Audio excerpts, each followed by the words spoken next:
Thailand కరెన్సీని చూసారా? మనలాగే 1 రూపీ, 2 రూపీస్, 5 రూపీస్, 10 రూపీస్ ఇలా కాయిన్స్ ఉంటాయన్నమాట. వాటి మీద కూడా వాళ్ళ రాజుల బొమ్మల్ని, వాళ్ళ మాన్యుమెంట్స్ బొమ్మల్ని, ఇంకా వాళ్ళ ఎంబ్లెమ్‌ని ఇలా డిఫరెంట్‌గా ప్రింట్ చేసి ఉంటాయి. ఇంకా ఇక్కడ మనకు వెరైటీగా ఒక రూ. 1 కాయిన్ కూడా కనిపించింది. ఇంకా వీళ్ళ నోట్లయితే ఇది 1000 రూపీస్ నోట్ అనమాట. దీని మీద ఉన్న ఈ కింగ్ ఇతనేమో రామా 10 ఇప్పుడు ప్రజెంట్ కింగ్ అనమాట. ఇది వీళ్ళ ఎంబ్లెమ్. ఈ కార్నర్లో ఉంది కదా, ఇదైతే కిన్నెర ఫిగర్ అంటారు. అంటే హాఫ్ బర్డ్ హాఫ్ మనిషిలాగా ఉంటుందన్నమాట. ఇంకా వీళ్ళంతా థాయిలాండ్ పాత కింగ్స్ అనమాట.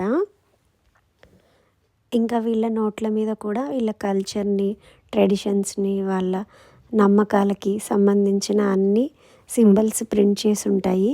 ఇదేమో వాళ్ళ 50